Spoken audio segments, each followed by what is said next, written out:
आप लोग टेंशन में है क्या?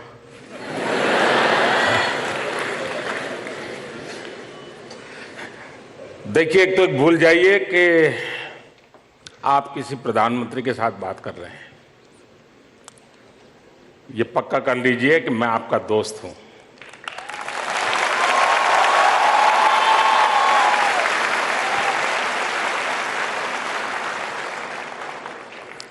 आपका दोस्त हूं, आपके परिवार का दोस्त हूं, आपके अभिभावकों का दोस्त हूं।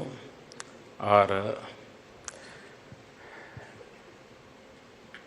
एक प्रकार से जिसकी परीक्षा होने वाली होगी, लेकिन आज मेरी है। और आज आप लोग मेरी परीक्षा लेने वाले हैं। और देश भर के 10 करोड़ से ज्यादा बच्चे, उनके परिवारजन, उनके टीचर्स, उनको साथ रूबरू होने का मुझे सौभाग्य मिला है। और शायद ये अवसर इसलिए भी आया है कि जिन जिन लोगों का योगदान है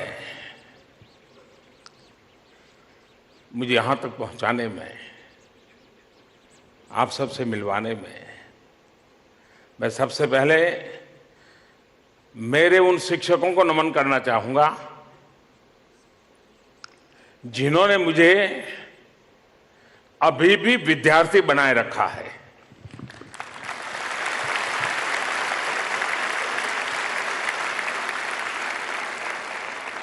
मुझे सबसे बड़ी शिक्षा मिली कि भीतर के विद्यार्थी को कभी मरने मत देना। और अगर भीतर का विद्यार्थी जीवन भर जीता है तो हमें जीने की ताकत भी देता है।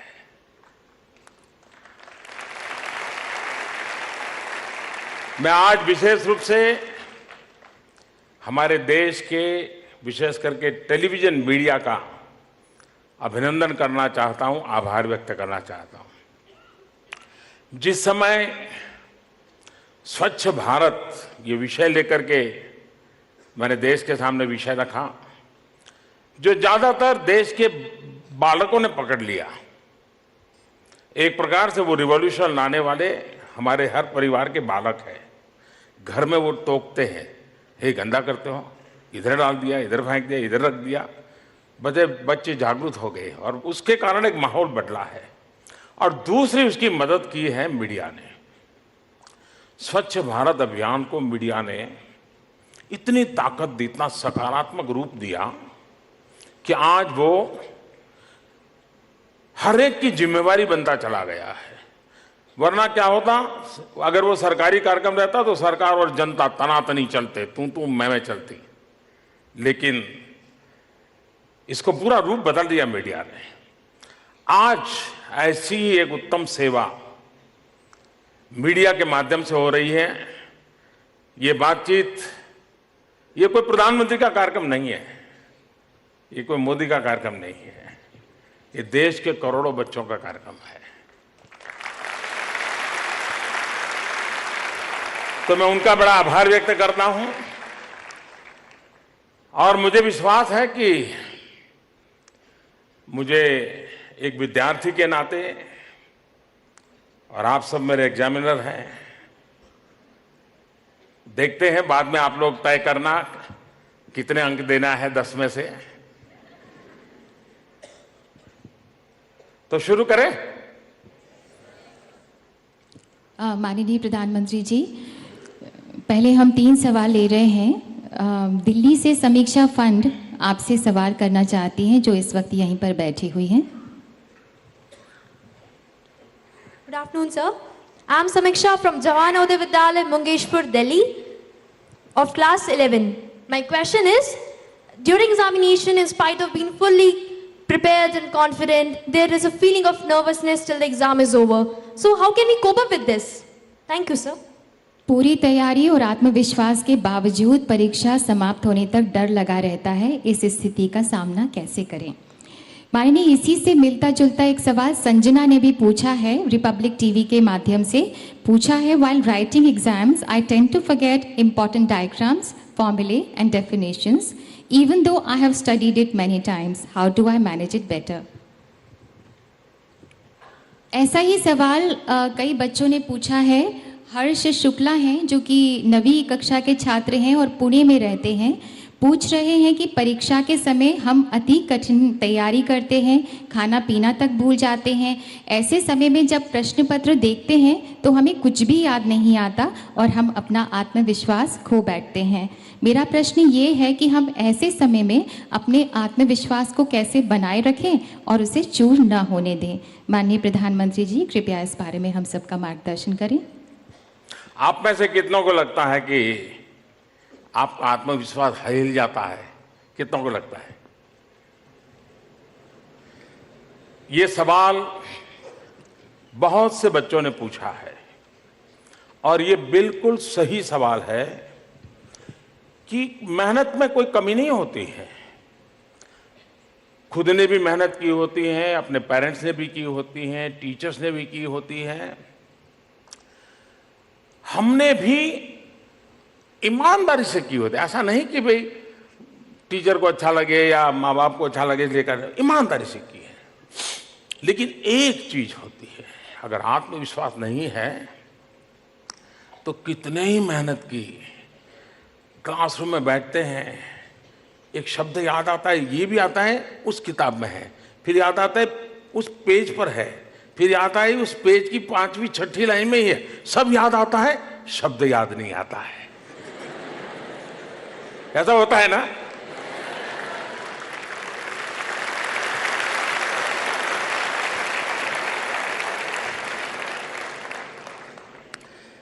मैं बचपन में विवेकानंद जी को बहुत पढ़ता रहता था।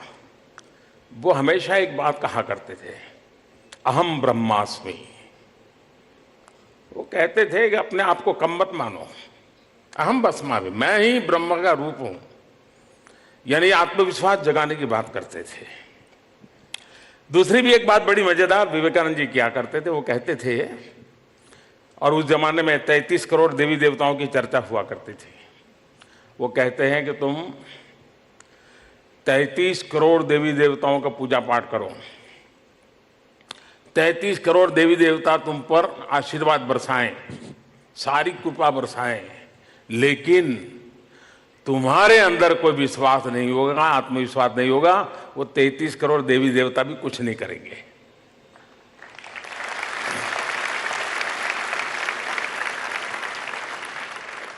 आपने देखा होगा विद्यार्थी सामान्य तौर पे सरस्वती की पूजा करते हैं। हमारे यहाँ आराध्य देवी सरस्वती मानते हैं, लेकिन जिस दिन एग्जाम देने जाते हैं उस दिन हनुमान जी को, क्या कारण है?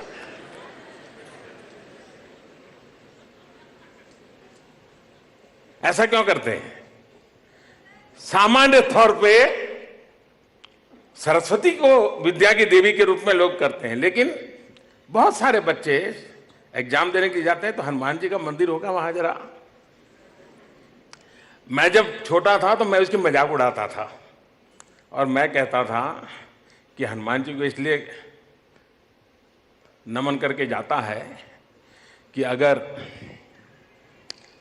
एग्जाम में चोरी करने के लिए कोई चीट लेके गया है और पकड़ा गया तो मास्टर जी को पता होना चाहिए कि हनुमान जी का भक्त है, दिखा देगा।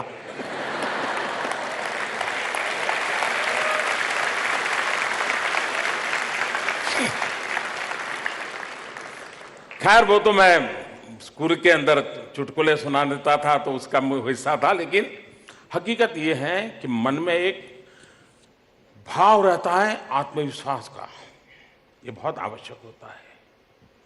और ये आत्मविश्वास कोई जड़ी बूटी नहीं है जी कि मम्मी कह दे कि आज एग्जाम में जाने से पहले ये टैबलेट ले लेना, वो ऐसे नहीं होता है। आत्मविश्वास वो कोई लंबा सा भाषण सुन ले तो भी आत्मविश्वास आ जाता, ऐसा नहीं है। हमने अपने आप को हर पल कसौटी पर कसने की आदत डालनी चाहिए। कभी मान लीजिए हमारे घर में कहीं पर छोटी पहाड़ी है या घर के पास कहीं कोई बड़ा मकान है, स्टेयरकेस है, और तय किया भाई 3 मंजिला मकान है, चलो देखते हैं। 3 दोस्त सबसे पहले स्टेयरकेस पे कौन चढ़ के जाता है? जो चढ़ेगा उसको आत्मविश्वास आएगा, जो नहीं चढ़ेगा उसको लगेगा मैं भी चढ़ूं, वो दूसरे दिन मेहनत करेगा। आत्मविश्वास हर कदम पर कोशिश करते करते करते बढ़ता है और हम उसको अचीव कर सकते हैं। और इसलिए निरंतर ये कोशिश होनी चाहिए कि मैं जहां हूं उससे मुझे कुछ और अधिक करना है और इसके लिए जो मुझे करना पड़ेगा वो मैं करूंगा। आप लोग एग्जाम के समय शायद टीवी देखते नहीं होंगे, लेकिन अभी अभी एक खबर मेरे दिल को छू गई। अभी साउथ कोरिया में विंटर ओलंपिक चल रहे हैं। उस विंटर ओलंपिक में कनाडा का एक नौजवान मार्क खेल रहा है और उसको वो स्नोबोर्ड का खिलाड़ी है। और आप लोग स्कूल बोर्ड के खिलाड़ी हो, वो स्नोबोर्ड के एग्जाम दे रहा था, आप लोग स्कूल बोर्ड के एग्जाम दे रहे हो, और वो ब्रॉन्ज मेडल ले आया। लेकिन उसकी कथा ये है कि स्नोबोर्ड की उसकी प्रैक्टिसिंग में 11 महीने पहले उसको भयंकर इंजरी हो गई, यानी 15-20 फ्रैक्चर हो गए। कोमा में था, 11 महीने पहले अस्पताल में पड़ा था। लेकिन अभी 4-5 दिन पहले वो ब्रॉन्ज मेडल ले आया और उसने अपने फेसबुक पर 2 फोटो रखी है। एक 11 महीने अस्पताल में पड़ा हुआ कोमा वाला दृश्य और बगल में ब्रॉन्ज मेडल का सम्मान प्राप्त करता हुआ, और फिर आगे उसने लिखा है धन्यवाद जिंदगी। कितना बड़ा आत्मविश्वास होगा कि हाथ पैर टूट चुके हैं, कोमा में चला गया इंसान है, परिवार भी, अब तो परिवार भी कहता होगा भाई बहुत हो गया, खेल लिया, अब ठीक हो गए, अब मत जाओ। लेकिन चला गया, फिर से कनाडा का सम्मान प्राप्त कर लिया। कहने का मेरा तात्पर्य यह है कि आत्मविश्वास हर पल प्रयासों से, और हम खुद ऑब्जर्व करते रहे अपने आप को, उससे आता है। स्कूल में जाते समय दिमाग में से ये निकाल दीजिए कि कोई आपकी एग्जाम ले रहा है, दिमाग में से ये निकाल दीजिए कि कोई आपको अंक देने वाला है, दिमाग में ये भर दीजिए आप ही आपके एग्जामिनर हो, आप ही अपना भविष्य तय करोगे। और कौन होता है आपका भविष्य तय करने वाला? वो अंक गिनने वाले गिनते रहेंगे, मैं अपने हौसले को लेकर के चलता रहूंगा। इस भाव के साथ बैठिए और आप देखिए, और जीवन में सफलता में आपके पास क्षमता हो, संसाधन हो, सब हो, लेकिन आत्मविश्वास न हो तो आप कुछ नहीं कर सकते। और इसे बहुत बढ़िया सवाल पूछा बेटा आपने, और देश के सिन बच्चों ने मुझे बताया। एक बात मैं कहना चाहूंगा, हमारा देश विविधताओं से भरा हुआ है, 100 के करीब भाषाएं हैं, 1700 से ज्यादा करीब डायलेक्ट्स हैं। कितनी विविधताओं से भरा देश है। लेकिन मेरी मर्यादा है, मुझे देश की इतनी भाषाएं नहीं आती हैं। मैं बहुत सारे बच्चे होंगे जो आज मुझे ऑनलाइन या टीवी पे या अपने क्लासरूम में देखते होंगे, सुनते होंगे, मैं उनकी भाषा में नहीं बोल पा रहा हूं। और इसलिए, और मैं मानता हूं उन बालकों को उनकी भाषा में बात बतानी चाहिए, लेकिन ये मेरी मर्यादा है कि मैं तमिल नहीं बोल पाता, मलयालम नहीं बोल पाता, कन्नड़ नहीं बोल पाता। नॉर्थ ईस्ट में जाए तो हर 20-25 साल के बाद एक नई लैंग्वेज है। तो मैं पहले उन सभी बालकों की क्षमा चाहता हूं, और मैं सभी व्यवस्थापकों से कहूंगा कि हो सके तो इन्हीं बातों को उन भाषाओं में वॉइस ओवर करके अगर उन बच्चों तक पहुंचा दिया जाए तो उनकी अच्छी सेवा होगी। Next question. माननीय, कंसंट्रेशन को लेकर बच्चे बहुत स्ट्रेस्ड रहते हैं। 2 क्वेश्चंस हम ले रहे हैं। कनिष्का वत्स नोएडा से हैं, जो क्लास 10th में पढ़ती हैं और आपसे कुछ पूछना चाहती हैं। Kanishka. Good Good afternoon, sir. My name is Kanishka Vats. I am student of class 10th from DV Public School, NTPC Dadri, Noida. So my question is, if any student is willing to concentrate on his or her studies, but still gets distracted, so what he or she should do to concentrate more on his or her studies? Thank you, sir. अगर पढ़ाई से ध्यान कहीं और बढ़ता है तो पढ़ाई में कंसंट्रेट करने के लिए क्या करना चाहिए? कंसंट्रेशन से ही संबंधित सवाल है प्रणव व्यास का, जो कि BHU से हैं। आइए सुनते हैं। Hello sir, thank you for this great opportunity. This is Pranav Vyas from IIT BHU, Varanasi. I would like to know your experiences on what should one do when we feel overwhelmed and disoriented in whatever we're doing, may it be academics or some passion that we're pursuing. In general, life. कोई अभिभूत या disoriented महसूस कर रहा हो तब क्या करना चाहिए? माननीय कंसंट्रेशन के बारे में ये जो 2 सवाल थे उनके बारे में कृपया हमें राह दिखाएं। बहुत लोगों को लगता है कि कंसंट्रेशन एक कोई स्पेशल प्रकार की विधा है जिसको हमें सीखना पड़ता है। ऐसा नहीं है। आप में से हर व्यक्ति दिन में कोई न कोई काम ऐसा करता है जो बड़े ध्यान से करता है।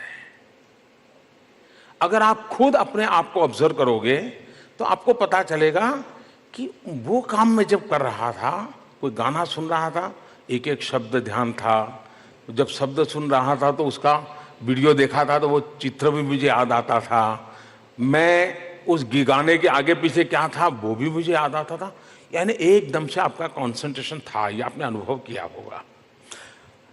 आपका कोई दोस्त के साथ आप फोन पे बात कर रहे हैं और उस समय आपका प्रिय गाना चल रहा है, लेकिन आपका दोस्त आपका बहुत अच्छा दोस्त है, फोन पे आ गया, वो गाना की आवाज चल रही है, अब तक आप गाना में उलझे थे, लेकिन एकदम से शिफ्ट होकर के उस आपके दोस्त के साथ फोन में इतने उलझ जाते हैं कि कौन सा गाना आया, कौन सा गया, क्या चल रहा है कुछ पता नहीं। माँ खाने के लिए चिल्ला रही, सुन नहीं रहे हो, आप लगे हुए हो। मतलब कंसंट्रेशन है कि नहीं? इसका मतलब ये कि जो कोई कहते हैं कि कंसंट्रेशन के लिए कोई एक्स्ट्रा एक्टिविटी जरूरी है, इसके बजाय आप अपने आप का एनालिसिस कीजिए। वो कौन सी बातें हैं जिसमें आप ध्यान केंद्रित कर रहे हैं, ध्यान से कर रहे हैं, मन से कर रहे हैं, पूरी तरह उसमें लग जाते हैं और वो उसके डिटेल में जाएगा। ऐसा क्यों करते हैं आप?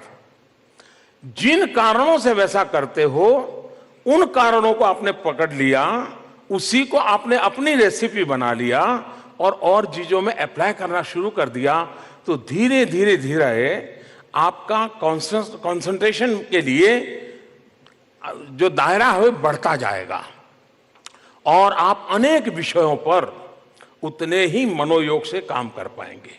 और एक तो खुद को जांचना परखना, और ये बिल्कुल मन में से मत निकाल दीजिए कि कोई आपको कह देता है। आप जो कहते हैं कि भाई मुझे याद नहीं रहता है, बहुत लोग कहते हैं याद नहीं रहता है, लेकिन किसी ने आपको बुरा कह दिया और एक वाक्य नहीं 10 वाक्य बुरे बोल गया, आप 6 साल के बाद भी उन 10 के 10 वाक्य याद रहते कि नहीं याद रहते?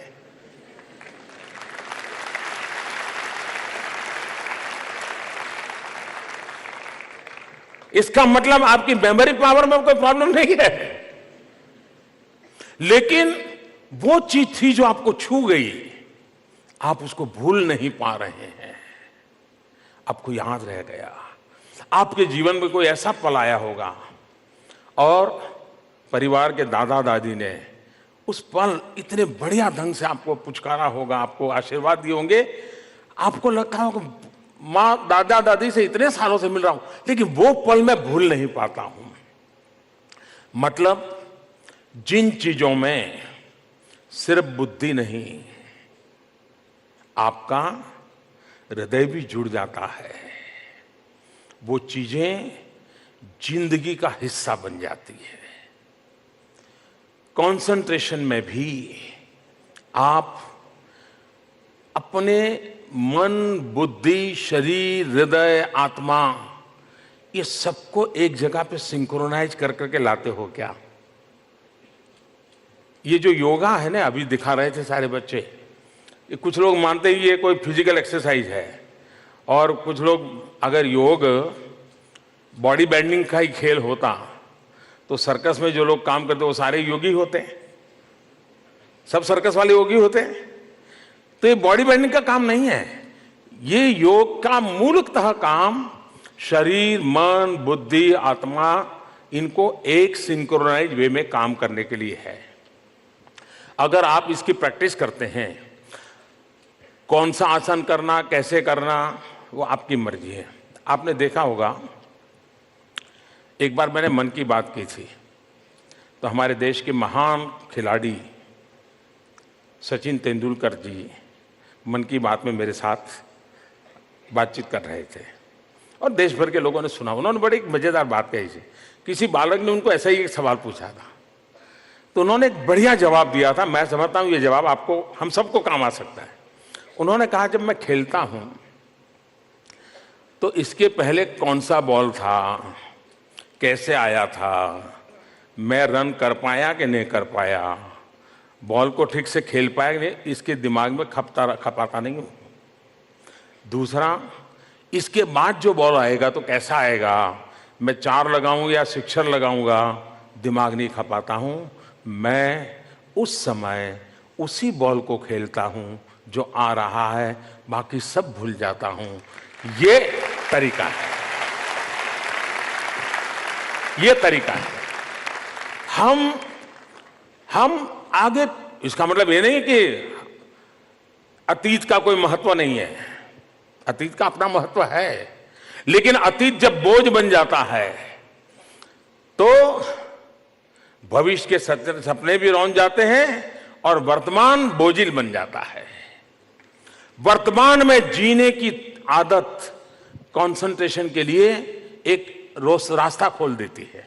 वही कंसंट्रेशन ऐसा नहीं है, लेकिन वो एक रास्ता खोल देती है। हम वर्तमान में, कोई आपको मिलने आया है, अब आप कभी कभी कोई किताब पढ़ते होंगे, किताब खुली है, लाइट पर्याप्त है, वातावरण शांत है, खुशनुमा माहौल है, लेकिन आंखें किताब पर है, आंख बराबर एक एक पन्ने पर चल रही है, लेकिन आप ऑफलाइन है। अब ये ऑनलाइन ऑफलाइन से तुरंत समझ आया है। कंप्यूटर पढ़ा है लेकिन आप ऑफलाइन है, किसी से कनेक्टेड नहीं है, आप किताब से कनेक्ट नहीं होते हैं। और इसलिए जब जो करें आप ऑनलाइन होने चाहिए, जो मिलने आए तो उसी से जुड़े हुए होने चाहिए। चाय पीते हैं, कभी चाय भी पीते हैं, आप में से बहुत कम लोग होंगे जिनको पानी का टेस्ट पता होगा जी। क्यों? क्योंकि हम पानी ऐसे पी लेते हैं। कभी जी भर के पानी पी के देखो, उसकी बूंद बूंद पी करके उसका टेस्ट एंजॉय कीजिए। That is concentration. आप जीवन को बना सकते हैं। नेक्स्ट। माननीय कालीकट केरला से 9th क्लास की नेहा शर्मा थोड़ा परेशान है। पूछती हैं कि मेरे माता पिता और शिक्षक हमेशा परीक्षाओं में पिछले प्रदर्शन से मेरा आकलन करते हैं। वे हमेशा उन छात्रों के साथ तुलना करते हैं जो मुझसे बेहतर अंक अर्जित करते हैं और इस वजह से हमेशा मैं तनाव में रहती हूँ। ये बात मेरा आत्मविश्वास भी कम करती है और इसीलिए मैं पूरी तैयारी के बावजूद अच्छा प्रदर्शन करने में सक्षम नहीं हूँ। मैं इस समस्या को कैसे दूर कर सकती हूँ? और ऐसा ही कुछ पूछा है जी न्यूज़ के माध्यम से अरुणा श्रीवास्तव ने। मेरा नाम अरुणा श्रीवास्तव है। मैं यहाँ दिल्ली एनसीआर की कक्षा 9वीं की छात्र हूँ। मैं आज बस इतना कहना चाहती हूँ कि आजकल पीयर प्रेशर इतना ज्यादा हो गया है, दोस्तों के बीच में इतना तनाव है कि दोस्ती कम और यहाँ आगे निकलने की होड़ कुछ ज्यादा ही है। ETV MP के माध्यम से युक्ति भी कंपटीशन से संबंधित सवाल पूछ रही हैं। परीक्षा के टाइम पे तनाव का ये कारण है कि मतलब कंपटीशन बहुत ज़्यादा बढ़ जाती है उसके परीक्षा के टाइम पे, तो बच्चों के उस पे ब्रेन पे प्रेशर पड़ता है कि ज़्यादा अच्छे नंबर लाने हैं, अपने को फर्स्ट आना है, अपने को मतलब पेरेंट्स भी बोलते हैं कि अच्छे नंबर लाने हैं।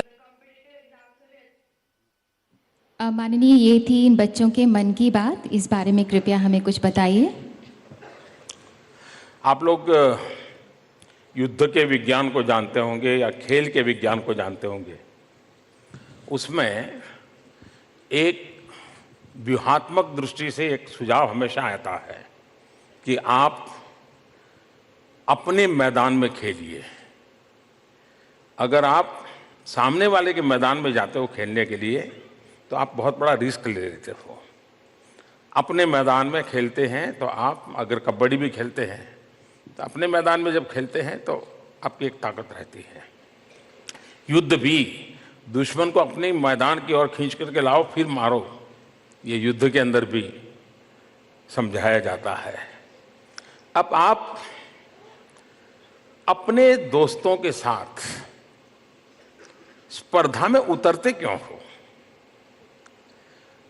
उसका मैदान अलग है, उसकी सोच अलग है, उसकी परवरिश अलग है, उसका एनवायरनमेंट अलग है, उसकी रुचि अलग है, आपकी परवरिश अलग है, आपका एनवायरनमेंट अलग है, आपके सपने अलग हैं। आप एक स्वतंत्र व्यक्ति हैं और इसलिए आपको उसकी पूरे इकोसिस्टम का पता नहीं है और आप उसको देखकर फिर उसमें फिट होने की कोशिश कर रहे हो, तो अपना भी खो देते हो और उसको पा नहीं सकते हो और फिर निराशा में आ जाते हो और फिर माँ बाप की डांट पड़ती है। और इसलिए पहले तय करो कि आपके भीतर क्या चीज है, आप किस चीज में समर्थ हो, अपने आप को जानने की कोशिश करो। और इसमें आपके दोस्त मदद कर सकते हैं, आप चीजों को ऑब्जर्व करके कर सकते हो। आप उसी में आगे बढ़ने की दिशा में प्रयास करेंगे तो आपको कभी भी, आप देखिए ये सारे जितने खेल जगत के अंदर बड़े बड़े नाम लेकर के आते हैं, कोई उनकी डिग्री पूछता है क्या? पूछता है क्या? कोई उसका साथी कहता है कि यार ये मेरे क्लास में पढ़ता था, बिल्कुल डब्बू था, बिल्कुल था, लेकिन अब वो डब्बू था लेकिन टेनिस खेलता था तो दुनिया में नाम कमा के ले आता था। क्योंकि उसने अपनी ताकत पहचानी, वो चल पड़ा। अपने मित्रों की ताकत थी पढ़ाई में, वो पीएचडी हो गए, साइंटिस्ट होंगे, वो उस दिशा में जाएंगे। कभी कभार होता है खुद को न जानना, ये समस्या का एक कारण होता है। एक, हमने जानना चाहिए अपने आप को। दूसरा, जब भी आप प्रतिस्पर्धा में उतरते हैं तो आपको एक तनाव महसूस करना पड़ता है। आप खुद को नहीं देखते हैं, उसको देखते रहते हैं। यार वो 4 घंटे पढ़ता है, चलो मैं भी 4 घंटे पढ़ूंगा। वो 3 घंटे ये करता है, मैं भी करूंगा। यानी आपका वही एक गाइड और फिलोसोफर बन जाता है अनजाने में। आप रहते ही नहीं हैं। आप खुद को देखो, खुद को समझो, खुद के लिए काम करो। आप देखिए। दूसरा, प्रतिस्पर्धा अपने आप हो जाएगी। आप चिंता छोड़ दीजिए, लोगों को आपके प्रतिस्पर्धा में आने दो, आप किसी की प्रतिस्पर्धा में मत जाओ। आपको अगर ये स्थिति पानी है कि लोग आपको स्पर्धा करने के लिए लालायित हो जाए, लोग आपको मॉडल मान करके प्रतिस्पर्धा के लिए उतर, मुझे बनना है तो ऐसा बनना है, मुझे करना है तो ऐसे करना है, वो कब होगा? अगर आप अनुस्पर्धा करेंगे, खुद के साथ स्पर्धा। मैं पहले अगर 3 घंटे पढ़ पाता था, अब मैं 3.5 घंटे पढ़ पाता हूं क्या? पहले मैं 30 मार्क्स लाता था, अब 35 ला पाता हूं क्या? पिछली बार मेरा ये रिजल्ट आया था, पहले मैं 6 घंटे मेहनत करता था, इतना याद रहता था, अब मैं 2 घंटे मेहनत करके इतना एब्सॉर्ब कर सकता हूं क्या? खुद के साथ अपने एक पैरामीटर बना ले और डायरी लिख सकते हैं आप कि मैं कल था वहां से 2 कदम आगे गया कि नहीं गया। अगर एक बार हम खुद से 2 कदम आगे चलना सीख लेंगे तो फिर उसका जो सेटिस्फेक्शन होता है, आपको किसी की शाबाशी की जरूरत नहीं है। आपके भीतर से एक ऊर्जा प्रकट होगी, जो ऊर्जा आपको नई क्षितिजों को पार करने के लिए किसी भी हेल्पिंग हैंड के बिना आपको ताकत दे सकती है।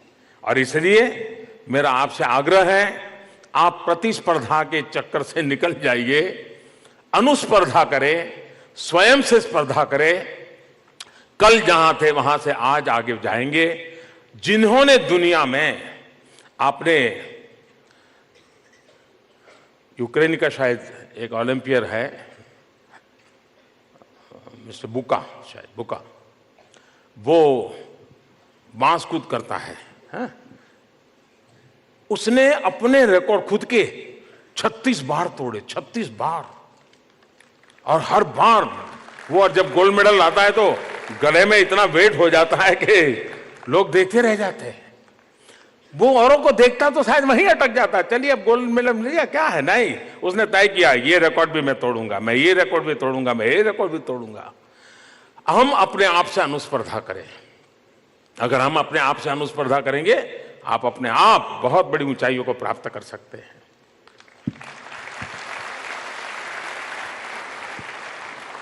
माननीय प्रधानमंत्री जी, सबसे ज़्यादा जो सवाल पूछे हैं विद्यार्थियों ने, वो पूछे हैं पेरेंट्स के द्वारा जो दबाव बनाया जाता है उसके बारे में।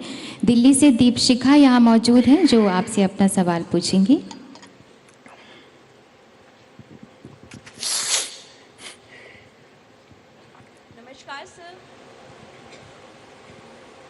नमस्कार सर, मेरा नाम दीपशिका है। मैं केंद्रीय विद्यालय सेक्टर 5 द्वारका से हूँ और मैं आपसे पूछना चाहती हूँ, परीक्षा के दौरान माँ बाप बच्चों पर प्रेशर डालते हैं कि वो ज़्यादा से ज़्यादा अंक प्राप्त करें, और जब बच्चे 80 से 90% अंक प्राप्त करते हैं उसके बाद भी वो संतुष्ट नहीं होते।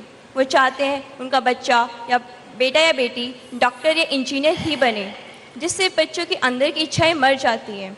ऐसा होना सही है या गलत? धन्यवाद सर। 3 सवाल और ले रहे हैं हम। लेह से डिग्री कॉलेज सेकेंड ईयर की छात्रा लीला बानो का सवाल भी इसी से मिलता जुलता है। नमस्ते sir, I am Leela Bano from Leh Ladakh. I am a student of BA second year at Eliezer Jordan Memorial College, Leh. Sir, as you know, our parents have very high expectations from us. They need to understand that we all are different individuals having different abilities and calibers. Could your worthy self please make our parents understand that and request them to take us as we are? Thank you, sir. Thank you, sir. हमारे माता पिता हमसे बहुत ज़्यादा expectations रखते हैं। वे भूल जाते हैं कि सबकी अलग अलग क्षमताएं होती हैं, क्योंकि हर एक डिफरेंट इंडिविजुअल है। क्या आप हमारे पेरेंट्स से कह सकते हैं कि हम जैसे हैं वैसा ही हमें स्वीकारें, एक्सेप्ट करें? कुशल शर्मा ने नरेंद्र मोदी ऐप के जरिए अपना प्रश्न पूछा है। Honourable prime minister sir, please tell us how to tackle social pressure from relatives and neighbors before and during exams. Sometimes it gets very annoying and demotivating. तो आप लोग चाहते हैं कि मैं आज आपके पेरेंट्स की क्लास लूं?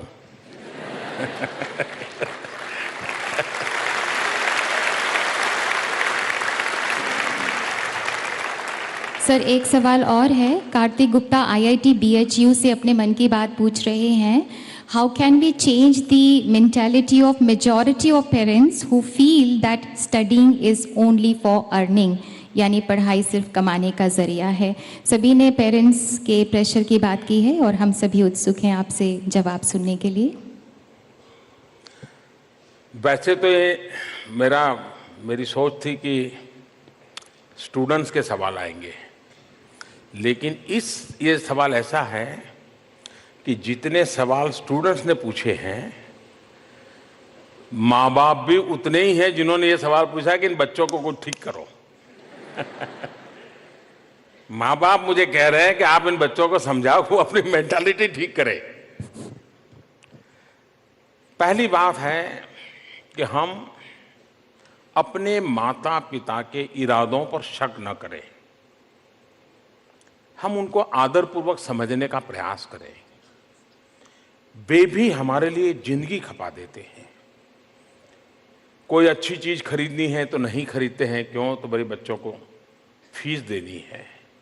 कहीं जाना है बाहर तो नहीं जाएंगे, बच्चों की एग्जाम है।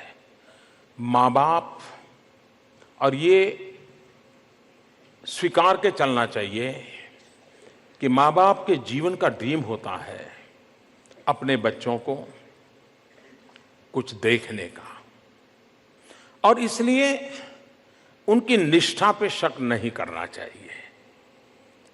और एक बार अगर ये पक्का हो गया कि भाई उनका इरादा नेक है, वो मेरी भलाई के लिए कर रहे हैं, फिर अंडरस्टैंडिंग के लिए दरवाजा खुलता है।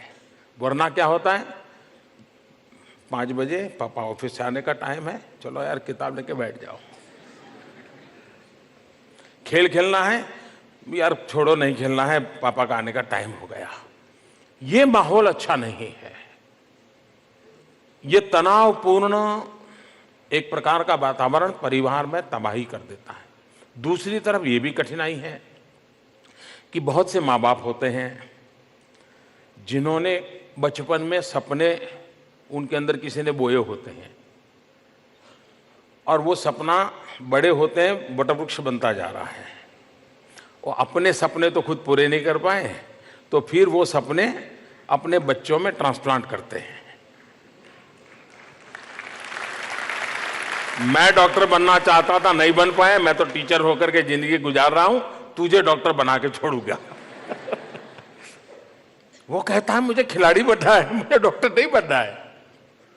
तो माँ बाप कभी कभी अपने बच्चों की क्षमता, परवरिश, इन सारी चीजों को देखे बिना खुद के जो अधूरे सपने रह गए हैं, कहते हैं ना लोग कि भाई मैं तो इसमें मानता नहीं हूं इसलिए आप भी मत मानिए, लेकिन कहते हैं कि भूत प्रेत हुआ करते हैं। तो कहते हैं कि जिनकी इच्छाएं अधूरी रह जाती और मरते हैं तो कहते हैं भूत हो जाते हैं, फिर वो इच्छाओं के लिए तड़पते रहते हैं। तो कभी कभी इच्छाओं के भी भूत होते हैं, इंसान के हो या न हो, और वो भूत आपको जकड़ लेते हैं। डायलॉग करना चाहिए माता जी पिताजी के साथ, खुल करके बात करनी चाहिए, अच्छे मूड में हो तब करनी चाहिए।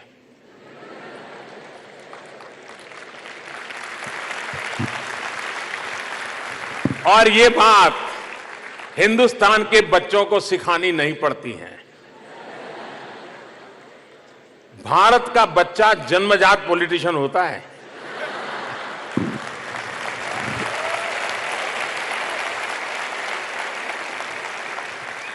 क्योंकि वो जॉइंट फैमिली में उसको पता होता है कि ये काम करवाना है, पिताजी को पता चलेगा तो नहीं होगा, तो चुपचाप दादी के पास जाता है।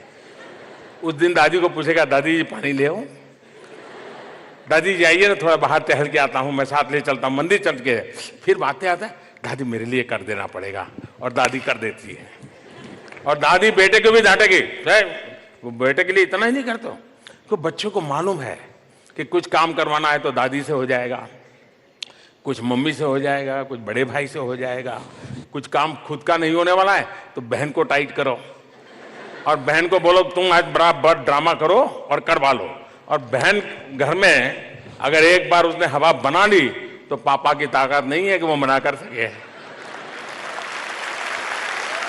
नाम बहन का, काम भाई का, यही होता है परिवार में। लेकिन मैं अभिभावकों से कहना चाहूंगा कि आप इसको जो सोशल स्टेटस बना दिया है, जो अपने यार दोस्तों में कहीं मिलने जाते हैं, शादी ब्याह में जाते हैं, तो सब बात करते हैं कि मेरा बेटा ये करता है, मेरी बेटी ये करती है, तो उनके मन में रहता है कि मैं वहां मुंह दिखाने लायक नहीं हूं। उसका तो बेटा यहाँ पहुँच गया, उसकी तो बेटी वहाँ पहुँच गई, और मैं ही हूँ कुछ बोल नहीं पाया और मुझे घर आना। और फिर वहाँ जो सुना, बस सामने आप मिले नहीं कि मरे नहीं।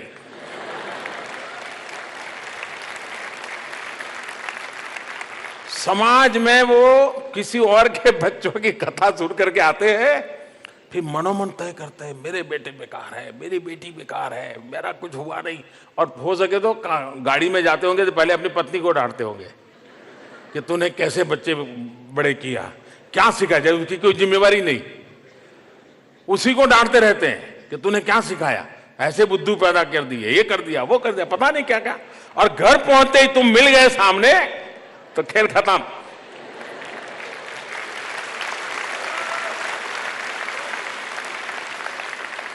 और इसलिए मैं अभिभावकों को कहता हूं कि आप इसको सोशल स्टेटस मत बनाइए, आप दुनिया से मत छुपाइए।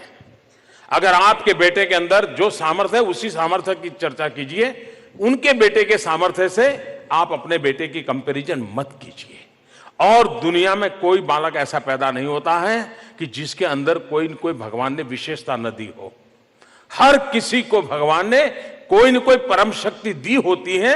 अगर पेरेंट्स उस परम शक्ति को पहचान ले और बालक को उस परम शक्ति के साथ जोड़ करके रखें तो कहीं से कहीं पहुंच सकता है।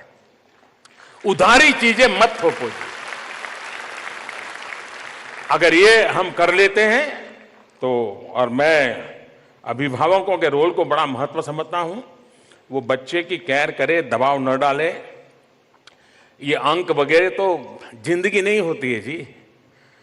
क्या एक एग्जाम जिंदगी होती है क्या? आपको दुनिया में बहुत लोग मिले होंगे। अब आप हमारे पूर्व राष्ट्रपति अब्दुल कलाम जी देख लीजिए, उनका तो फाइटर प्लेन के पायलट बनने का इरादा था, फेल हो गए। क्या जिंदगी पूरी हो गई क्या? वहां फेल हो गए तो देश को एक बहुत बड़ा वैज्ञानिक मिल गया जी, देश को एक उत्तम राष्ट्रपति मिल गए। और इसलिए जिंदगी, ये माँ बाप के दिलों दिमाग में ये बार बार वातावरण बनना चाहिए, अभिभावकों ने भी करना चाहिए। अगर ये रहता है तो मैं समझता हूं कि ये जो घर का तनाव है, और उस तनाव समस्या बन गया है जी, ये एक सोशल स्टेटस बन गया है। और आप 90 लाओ तो पूछेंगे 95 क्यों नहीं लाए। 95 लाएंगे तो बोले देखो उसका तो 95 आया, तूने क्या कमाल कर दी। अगर आप 97 लाए, अब क्या है, अब तो 80% बच्चे 97 लाते, तू कौन सा बड़ा 30 मार्क की करता है। अच्छा, हम हिम्मत नहीं कर सकते पूछने की कि आपका क्या हुआ था।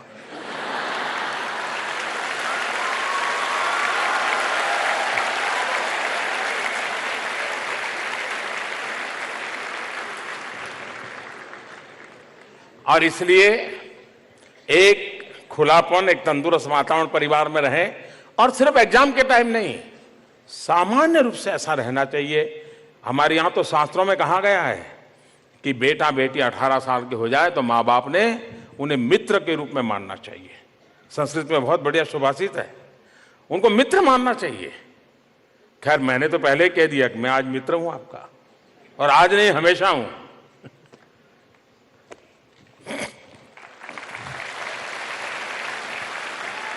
दो क्वेश्चंस हैं माय गव के ज़रिए। अभिनव पूछ रहे हैं कि परीक्षा के समय मेरा मन करता है कि थोड़ी देर खेलूं, दोस्तों के साथ गप्पे मारूं, पर फिर लगता है कि इससे परीक्षा की तैयारी में नुकसान हो सकता है, तो ऐसी स्थिति में मैं क्या करूं? अक्षी गुप्ता एबीपी न्यूज़ के माध्यम से माननीय आपसे प्रश्न पूछना चाह रही हैं। मेरा नाम सलोनी है, मैं 12th क्लास की स्टूडेंट हूँ। सर मैं आपसे पूछना चाहती हूँ कि एग्ज़ाम्स के टाइम पे जो बाकी चीज़ों से हमें डिस्ट्रैक्शन होता है उससे कैसे बचा जाए, और फ़ोन का कम से कम यूज़ कैसे किया जाए ताकि हम स्टडीज़ पे फोकस कर सकें। माननीय कृपया इन्हें और सबको इस बारे में कुछ गाइडेंस दें। अगर आपको फोकस करना है तो पहले डी फोकस होना सीख लीजिए। सबसे बड़ी समस्या है कि हम डी फोकस करना नहीं जानते। अगर आपको किसी बर्तन में दूध भरना है, एक सीमा तक भर जाएगा, लेकिन जब तक खाली नहीं करोगे तो नया तो आएगा नहीं उसमें। आपको अंदर से कुछ खाली करने का सीखना चाहिए। डी फोकस करना बहुत जरूरी होता है। आप देखिए, फोकस करके रहोगे तो आपके चेहरे पर भी तनाव नजर आएगा। आपने देखा होगा, मेरे कुछ साथी मुझे बहुत बार कहते हैं कि मोदी जी आप जब टीवी में देखते थे गंभीर क्यों दिखते हो। आपकी भी शिकायत होगी ना। मेरा वो नेचर नहीं है, लेकिन जब मैं बिना काम बैठा हूं, किसी समारोह में बैठा हूं, मंच पे बैठा हूं, तो एकदम सोचने में चला जाता हूं, तो मेरा चेहरा वगैरह फिर उसी में उलझ जाता है, तो मेरे फेशियल एक्सप्रेशन वगैरह सब देखने वालों को यार टीवी बंद करो, ऐसे ही लगता होगा यार ये मोदी आ गया। क्यों? क्योंकि उस समय मैं डिफोकस नहीं करता हूं, लेकिन उसी समय मंच पर बगल वाले से थोड़ी बात करता हूं, एकदम से आप देखते होंगे मुझे रिलैक्स महसूस करते होंगे आप। तो मैं जैसे ही डिफोकस होता हूं सब कुछ सरल हो जाता है। और इसलिए 24 घंटे एग्जाम, कैरियर, परीक्षा, ये जो शब्द है ना जी, suggestions, sure suggestions, laboratory, practical, न जाने क्या क्या शब्दों। अगर आपका कोई आज के युग के ज़माने में अगर डिसेक्शन किया जाए तो यही शब्द भम भम भम करके निकलेंगे, क्योंकि यही शब्द भरे पड़े हुए हैं। कभी उन शब्दों के बाहर भी एक दुनिया होती है। और इसलिए खेलना, हमारे शास्त्रों में पंच महाभूत इसकी चर्चा है। पता है पंच महाभूत है? पृथ्वी, आकाश, जल, वायु, है अग्नि, है ना? आपने कभी मार्क किया है दुनिया में कितनी बड़ी बड़ी कंपनियां बहुत बहुत सी ब्रांड बेचती होगी कि ये स्प्रे लगाओ तो फ्रेश हो जाओगे, टिकना करोगे तो फ्रेश हो जाओगे, लेकिन आप कितने ही थक करके आए हैं, ऐसे ही मुंह धो देते पानी से, फ्रेश हो जाते कि नहीं है? आप कहीं ऐसा अनईजी फील करते हैं, खिड़की खोल करके यूं मुंह कर देते हैं, फ्रेश होते कि नहीं होते हैं? मनुष्य की रचना ऐसी है शरीर की, जब भी इन पंच महाभूत के संपर्क में आता है उसके अंदर एक नई ऊर्जा आ जाती है। और इसलिए हमने प्रयत्न पूर्वक इन पंच महाभूतों से संपर्क बनाए रखना चाहिए। कभी खुले पैर से मिट्टी में दौड़ने का आनंद तो लीजिए।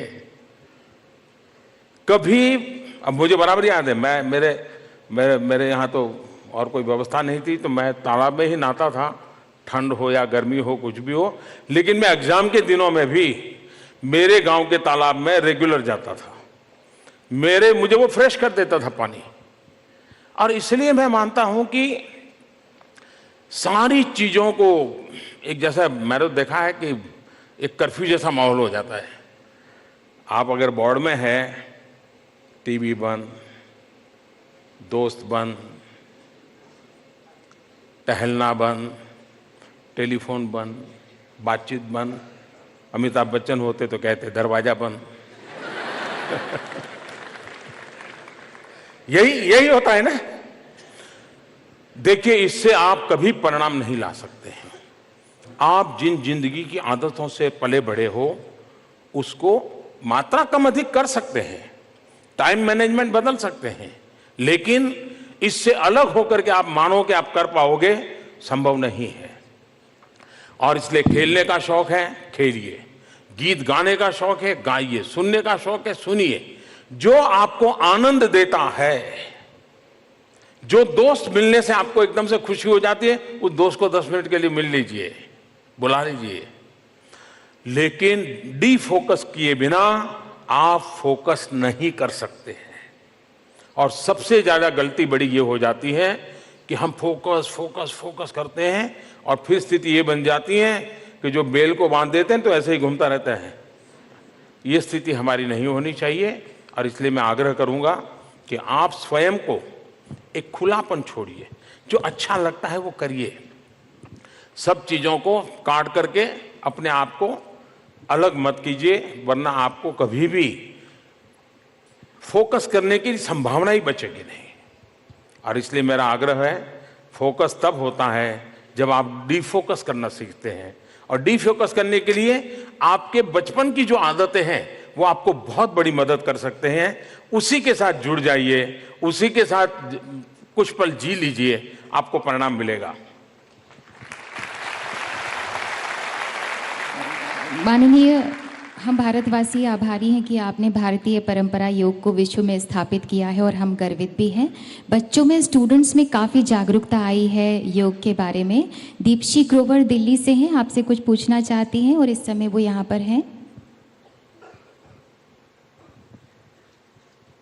नमस्कार आदरणीय प्रधानमंत्री जी, मैं दीप्शी ग्रोवर दयाल सिंह कॉलेज की छात्रा हूँ। मेरा प्रश्न आपसे ये है कि परीक्षा के तनावपूर्ण दिनों में योग हमारी किस तरह सहायता करता है?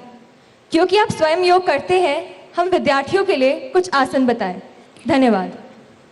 माननीय टाइम्स नाउ टीवी चैनल के जरिए सारिका माकन ने आपसे पूछा है कि I am in class 12 with non medical stream, kindly advise some particular yoga asanas which can help to reduce stress and improve concentration. I have also read your book Exam Warriors. I think it shares some great tips which help students to deal with exam psychologically. कृपया इन सवालों के बारे में हम सबका मार्गदर्शन करें। माननीय प्रधानमंत्री जी को नमस्कार। मैं भावना जलाल, केंद्रीय विद्यालय IIT देहरादून की छात्रा, आपसे पूछना चाहती हूँ कि तथ्यों के मूल्यांकन के अनुसार हमें यह ज्ञात होता है कि 20% सफलता इंटेलिजेंस क्वेश्चन के कारण और 80% सफलता इमोशनल क्वेश्चन के कारण मिलती है, परंतु हम विद्यार्थी EQ को कहीं ना कहीं भूलकर IQ को अपने जीवन में अधिक महत्व देते हैं। अतः महोदय, आपसे यह गुजारिश है कि आप हमें EQ और IQ में समान रूप से संतुलन कैसे बैठाएं, में सलाह दें, ताकि आगे आने वाली 12वीं बोर्ड की परीक्षाएं और जीवन में आगे आने वाली सभी परीक्षाओं में हम अच्छे अंकों से उत्तीर्ण हों। धन्यवाद। एक ऐसा सवाल है जो सीधा एग्जामिनेशन से जुड़ा हुआ नहीं है, लेकिन IQ और EQ ये हम लोगों ने सुना है, लेकिन किसी को पूछोगे कि IQ क्या है, EQ क्या है, नहीं बोले वो इंटेलिजेंट है IQ,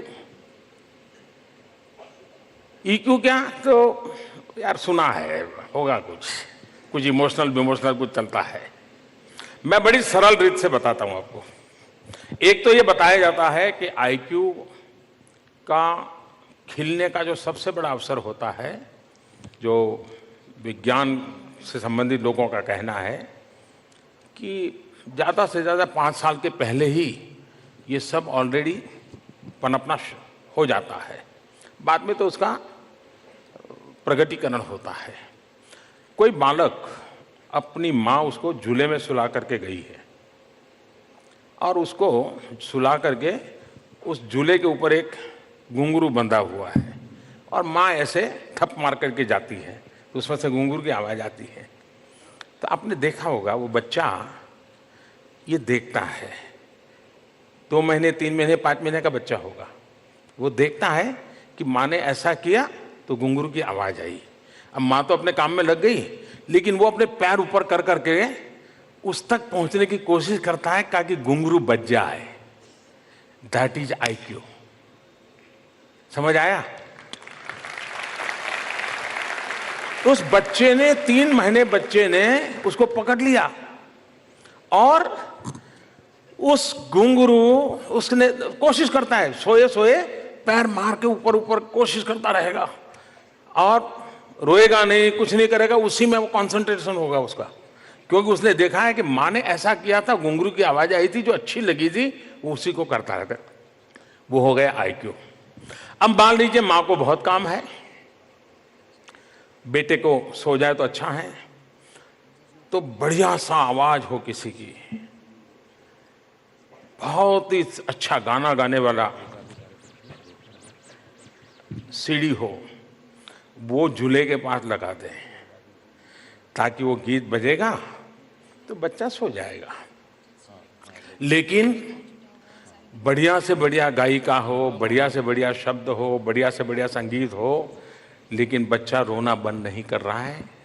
लेकिन माँ तुरंत किचन से दौड़ के आती है, अपना टेप रिकॉर्डर बंद करती है और खुद अपनी फटी आवाज से ऐसे ही गाना शुरू करती है, बच्चा सो जाता है। ये है EQ। ये जो उसके इमोशंस हैं, आवाज नहीं, शब्द नहीं, लहजा नहीं, सुर नहीं, स्वर नहीं, कुछ नहीं, जो इमोशंस कनेक्ट है। और इसलिए IQ और EQ दोनों का जिंदगी में संतुलित विकास अनिवार्य है।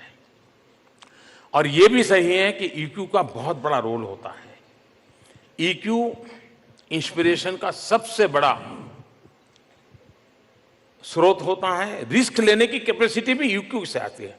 अब ये ईक्यू कैसे बढ़ता है? अगर हम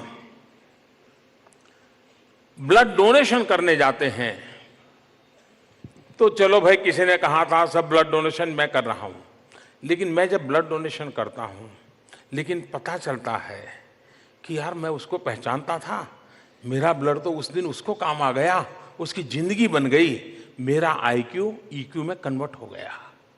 क्यों? मेरा इमोशनल बॉन्डिंग था। हम जितनी संवेदनाओं से जुड़ी हुई चीजों से जुड़ते हैं, आपने देखा होगा, मैंने एक बार एक टीचर से पूछा था, ऐसे ही बातें कर रहा था, तो उनका एक नियम था कि वो किसी बच्चे का जन्मदिन हो तो वो बच्चों को आग्रह करते थे कि तुम आज अपने परिवार के साथ ऑर्फनेज में जाके आओगे, या किसी वृद्धाश्रम में जाकर के आओगे, या किसी अस्पताल जाकर के आओगे, लेकिन स्कूल आने से पहले तुम्हारा जन्मदिन मैं तब मानूंगा कि तुम जाकर के आए हो। उन्होंने अपने क्लास के बच्चों को आदत डाली थी। तो मैंने उनसे पूछा कि आप इसके पीछे आपका लॉजिक क्या है? उसने कहा साहब मैं तो उसके आईक्यू के लिए क्लास में बहुत कुछ कर लूंगा, लेकिन वो उसकी जिंदगी में उतना काम नहीं आएगा, लेकिन उसका इमोशनल बॉन्डिंग, उसकी संवेदनाओं का विस्तार होना जरूरी है। और इसलिए मैं बच्चों का जन्मदिन क्लासरूम में ताली बजा करके, केक काट करके, चॉकलेट बांट करके नहीं करता हूं। मैं उसको जहां दर्द है, दुख है, पीड़ा है, संवेदना है, उस जगह पर जाने के लिए प्रेरित करता हूं। और वो उस दिन जन्मदिन होने के कारण बहुत ही सेल्फ कॉन्शियस होता है, उसकी सारी मनस्थिति स्वकेंद्रित होती है, और इसलिए वो जो भी करता है वो बहुत ताकत के साथ रजिस्टर होता है। और इसलिए मैं आग्रह करता हूं कि जिस दिन उसकी सबसे जागृत अवस्था है, उस दिन उसको इन संवेदनाओं से जोड़ूं। मैं समझता हूं कि हमारे लिए बहुत आवश्यक है कि हम जीवन में ऐसा कुछ समय ऐसे लोगों के बीच में बिताएं, कभी उनको पूछें तो। हमने कभी, हमारे यहां जो अखबार डालने के लिए आता होगा ना, कभी उसका नाम नहीं पूछा होगा। 2 दिन नहीं आए तो कभी नहीं पूछा होगा, अरे भाई तुम बीमार तो नहीं थे, क्या हो गया? कभी एग्जाम हुई तो आपने उसको नहीं पूछा होगा, अच्छा आपके बच्चों भी एग्जाम होती होगी, कैसे करते हैं आप? नहीं पूछा होगा। दूध देने वाला, घर में दूध बेचने वाला जो सुबह दूध देने आता है, हमको नाम भी पता नहीं होगा उसका नाम क्या है। जो ड्राइवर हमें स्कूल ले जाता है, हम 20, 22, 25 बच्चे स्कूल में बैठते हैं, हमारे में से किसी को उस ड्राइवर का नाम मालूम नहीं होगा, इतना ही पता होगा ड्राइवर भाई, ड्राइवर अंकल। कभी पूछा कि आप यहां कैसे आए, बच्चे क्या कर रहे हैं? आप देखिए, आपका खुद का सोचने का तरीका बदल जाएगा। हम समाज के इन लोगों से जितने संपर्क में आते हैं, इतना हमारा ईक्यू बहुत ही शार्पन हो जाता है, बहुत शार्पन हो जाता है, जो हमारी जिंदगी के एक सेंस ऑफ मिशन जिसको कहें, सेंस ऑफ मिशन को बनाने में वो बहुत बड़ा रोल प्ले करता है। और आईक्यू सक्सेस दे सकता है, लेकिन सेंस ऑफ मिशन देने में ईक्यू बहुत बड़ा रोल करता है। और हमने, अभिभावकों ने, टीचर्स ने ईक्यू के प्रति लगातार फोकस रखना चाहिए, तब जाकर के खेल के मैदान में प्रतिस्पर्धी को मात दे दी, विजय निश्चित हो गई, लेकिन प्रतिस्पर्धी अगर गिर गया तो मैं अपना विजय की चिंता किए बिना उसकी बीमारी, उसकी तकलीफ में पहुंच जाता हूं, तुरंत उसको खड़ा कर देता हूं। मैदान में हूं, हार जीत का फैसला होने वाला है, लेकिन मेरी मानवीय संवेदना कहती है अरे छोड़ो खेल, वो गिर गया है, मैं पहले उसकी मदद कर दूं। वो ईक्यू आपको जिंदगी की एक बहुत बड़ी ताकत देता है, और इसलिए हमने उस दिशा में प्रयास करना चाहिए। माननीय, जो आसन के बारे में, योग आसन के बारे में आपसे पूछा गया है कि कुछ आसन बताइए जिससे कि स्ट्रेस कम हो। देखिए, योग आसन के संबंध में एक जो भ्रम है कि इस आसन से ऐसा होता है, इस आसन से होता है, उसके साथ एक विज्ञान जुड़ा हुआ है। लेकिन आप शुरुआत, आपको जो आसन अच्छा लगता है, जो आपको कंफर्ट देता है, उसे से शुरू कीजिए। अगर आपको लगता है कि ताड़ासन, आप हैरान होंगे, इन दिनों दुनिया के कई देशों में परिवारों में बच्चों की हाइट बढ़ाने के लिए ताड़ासन को रेगुलराइज कर दिया गया है। और आपने भी देखा होगा, घर में जब 13-14 साल के हो जाते और अपना दोस्त थोड़ा ऊंचा हो गया तो अपना भी मन करता है एकदम खड़े हो जाते हैं, ताड़ासन करने लग जाते हैं। मन में तो ये रहता है कि मैं ताड़ासन कर रहा हूं तो शायद मेरी हाइट बढ़ेगी। हकीकत में उसकी पूरी प्रक्रिया है, वो आपको आपके शरीर, मन, बुद्धि एक साथ कैसे काम करते हैं वो सिखाती है। आप ठीक से कर रहे हैं कि नहीं आपको पता चलेगा। आप लोग यहां, मैं कहता नहीं एक प्रयोग करना, 2-3 दोस्त मिलकर के करना, आपको अच्छा लगेगा। ऐसे ही आप खड़े रहिए, सबको पूछोगे तो जवाब एक ही आएगा, सबको अपने पैर पे खड़े हैं। सही है ना? ऐसे ही मैं खड़ा हूं तो आप सब यही कहेंगे ना कि मैं पैर पे खड़ा हूं। क्या कहेंगे? मैं अपने पैरों पे खड़ा हूं, वही कहेंगे ना। लेकिन आप ऑफलाइन तो नहीं है ना। अगर बारीकी से देखोगे, आप अपने पैरों पर नहीं खड़े हैं। अगर जैसे ही बॉडी की तरफ थोड़ा नजर करोगे तो आपको ध्यान आएगा, नहीं मेरा तो पूरा वेट मेरी कमर पे है। अगर वहां कॉन्शियस होकर के थोड़ा उसको रिलैक्स किया तो ध्यान आएगा, नहीं नहीं मेरा पूरा बॉडी वेट तो बटक्स पे है। फिर वहां रिलैक्सेशन किया तो ध्यान आएगा कि नहीं नहीं मेरा तो पूरा बॉडी वेट नी पे आके अटका हुआ है। फिर एंकल पर आके, बहुत बाद में पता चलेगा कि तलवे पर वेट आता है। It may take 1 or 2 minute. और यूं ही खड़े हैं तो आपको भी पता नहीं है कि आप पैरों पे खड़े हैं कि कमर पे खड़े हैं। आप आज ही प्रयोग यहां से निकल करके 3 नौजवान खड़े करके एक दूसरे का टेस्ट लीजिए। अब ये आप सीख गए तो आपको रिलैक्सेशन फील होगा। अब शवासन है, योग निद्रा है, बड़ा सिंपल सा प्रयोग है जो योग निद्रा के द्वारा, उसकी सीडी अवेलेबल होती है। आप इस सीडी को के आधार पर खुद भी कर सकते हैं, जिसमें आपकी कम नींद भी आपको साउंड स्लीप देती है। और मैं मानता हूं कि नींद बहुत आवश्यक है जी। इसका मतलब ये भी सोते ही रहे हैं और घर में सब कहे तो कुंभकर्ण है, ये ऐसा नहीं। Quality sleep. मैं इतना सारा जिम्मा लेकर के काम कर रहा हूं, आप जानते होंगे क्या कुछ नहीं होता होगा, लेकिन मुझे बिस्तर पर जाने के बाद शायद 30 सेकंड से ज्यादा समय नहीं लगता है। 30 सेकंड ऐसे ही धड़ाक से सो जाता हूं। पूरा दिन भर काम में लगा रहता हूं तो देरी नहीं लगती, लेकिन जब उठता हूं तब एकदम क्वालिटी नींद पूरी कर करके उठता हूं। घंटे ज्यादा जरूरत नहीं पड़ती। आपसे भी मैं आग्रह करूंगा कि आप अपनी नींद को भी वेरीफाई कीजिए, देखते रहिए। योग निद्रा का प्रयोग ऐसा है, YouTube पर जाएंगे तो वहां भी अवेलेबल होती है। आप योग निद्रा, और बड़ा सिंपल प्रयोग है, ऐसे ही सोए सोए ट्रैवलिंग करना होता है। कभी पैर के पास चले गए, कभी हाथ के पास चले गए, दिमाग के पास चले गए, कान के पास चले गए, खुद के ही ट्रैवलिंग करना होता है। 1-2 मिनट में एकदम से गहरी नींद में चले जाते हैं। आपको बहुत रिलैक्सेशन मिलता है। और इसलिए कोई पर्टिकुलर आसन के पीछे अभी मत पड़िए, जो आपको कंफर्ट है उसी को। अच्छा, कुछ लोगों की सोच यह है कि योग यानी बॉडी बेंडिंग, इस चक्कर में मत पड़िए। जहां जाए अटक जाइए, उसी को एंजॉय कीजिए, स्ट्रेस को एंजॉय कीजिए, पेन को एंजॉय कीजिए। आप पोजीशन पाने के लिए कोशिश मत कीजिए। आप देखिए, आपको एक अलग अनुभूति होगी।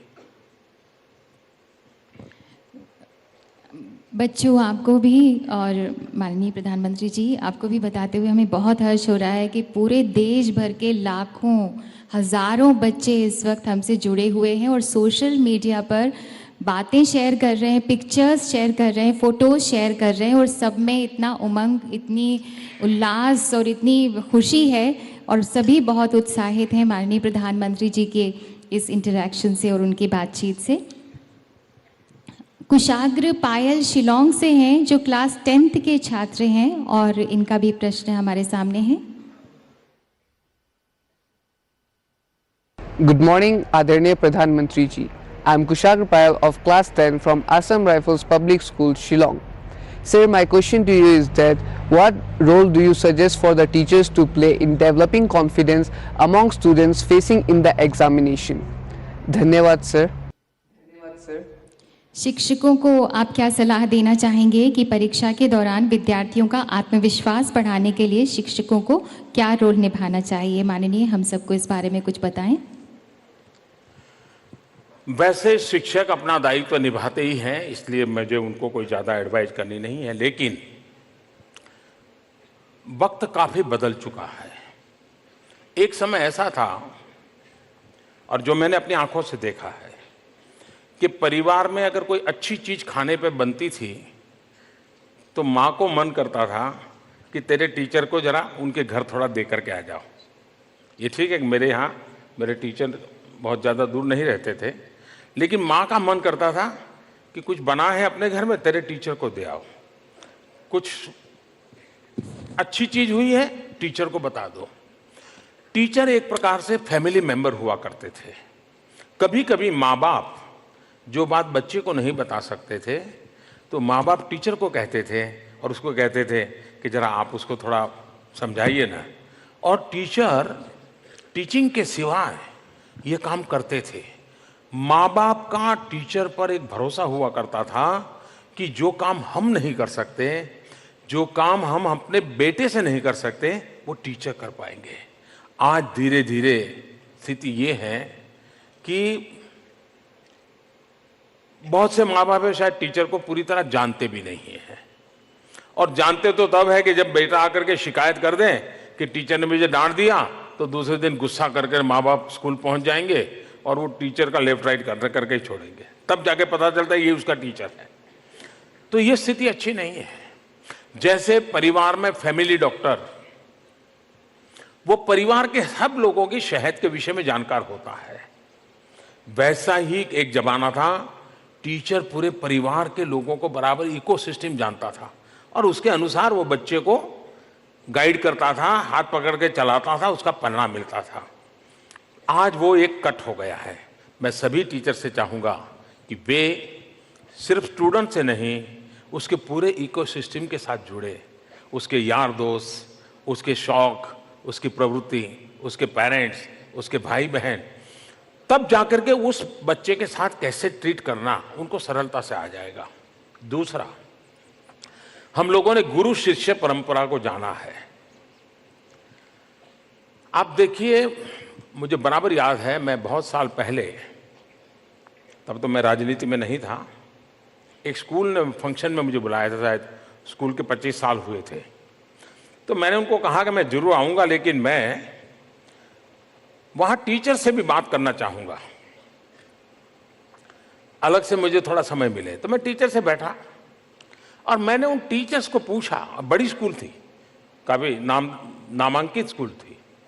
मैं उन टीचर्स के साथ बैठा, मैंने उनको पूछा कि भाई आप में से कोई 20 साल से वैसे कितने विद्यार्थी हैं कि जिनका नाम लेते ही आपको गर्व महसूस होता है और आप महसूस करते हैं कि मेरी स्कूल का बच्चा था, ये मेरे क्लास का बच्चा था, ये मेरे सब्जेक्ट का स्टूडेंट था और उसने ज़िंदगी में ऐसा नाम कमाया है। आपको कोई याद है क्या? और आप हैरान हो जाएंगे, कोई मुझे बता नहीं पाए, कोई बता नहीं पाए। मैंने कहा कि आप में से कितनी डिग्रियां लेकर के निकले उसके बजाय कितनों की जिंदगी बनी। अगर ये आपका क्षेत्र नहीं है तो फिर शिक्षा अधूरी रह जाएगी। और ये बात उन टीचरों को छू गई। फिर मैंने कहा बुरा न लगे तो मैं पूछना चाहता हूं कि आपके स्कूल के कोई स्टूडेंट है जो जेल में है? चौंक गए वो, उनकी मुंडी नीची हो गई, उन्होंने मुझे जवाब नहीं दिया। मैंने 2 एक्सट्रीम सवाल पूछे थे उन टीचर्स को। अगर मेरे पास पढ़ा हुआ बच्चा कभी किसी बुरे काम में नाम सुनाई दे तो एक टीचर के नाते मुझे चोट पहुंचनी चाहिए, और मेरे हाथ से निकला हुआ बच्चा जब जिंदगी में कुछ प्राप्त करता है वो दिन मेरे लिए सुहाना हो, ये टीचर के मन का भाव होना चाहिए, तब जाकर के। और मैंने ऐसे टीचर देखे हैं, मैंने ऐसे टीचर देखे हैं, आप हैरान हो जाएंगे। मैं जब मुख्यमंत्री बना तो मेरे मन की एक इच्छा थी, क्योंकि मैं घर छोड़ करके 30-40 साल बाहर रहा था। मैं कभी किसी को मिला नहीं था, एक गुमनाम सी जिंदगी में चला गया था। लेकिन जब मुख्यमंत्री बन गया तो मेरे मन में इच्छा हुई कि मैं मुख्यमंत्री के नाते मेरे सभी टीचर को बुलाऊं। तो मैंने सूची बनाना शुरू किया, मेरे अफसरों को काम पे लगाया। जो बचपन में जिन्होंने मुझे कभी पढ़ाया था उनकी आयु करीब 96 हो गई थी। सबकी सूची बनाई, सबको मैंने एक कार्यक्रम में इकट्ठा किया, सार्वजनिक तौर पर मैंने उनका सम्मान किया और मेरे मन को एक संतोष हुआ कि मेरे टीचर का मेरी जिंदगी में। तो जैसे टीचर से हमारा भाव है वैसा हमारे लिए भी हमारे टीचर के प्रति भाव होना चाहिए। हम टीचर, वो तो सरकारी नौकरी करता है या उसको तनख्वाह मिलता है, उसकी जिम्मेवारी है पढ़ाएं, जी नहीं। मेरे माँ बाप के बाद यही तो हैं जिसके साथ मैं खुलकर के बातें कर सकता हूं। तो एक तरफ हमारी भी जिम्मेवारी है, दूसरी तरफ हमारे टीचर्स की भी जिम्मेवारी है।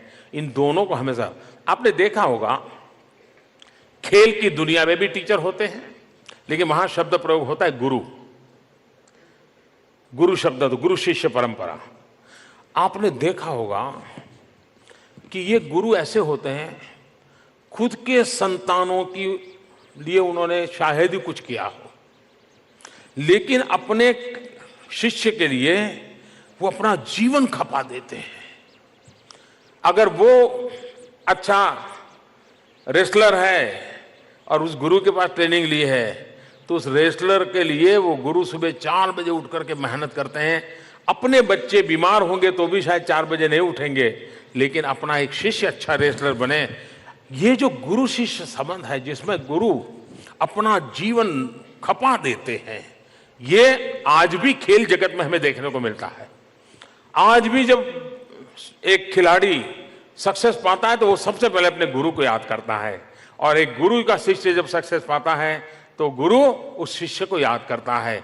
ये नाता शिक्षा जगत में भी पनपता रहना चाहिए, बनता रहना चाहिए। और मैं मानता हूं कि हमारे शिक्षक भी हम लोगों के लिए काफी मेहनत करते हैं।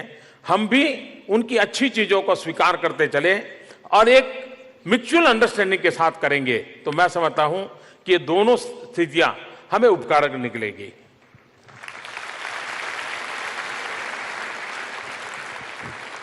नरेंद्र मोदी ऐप के माध्यम से सवाल पूछा है जय मिस्त्री ने।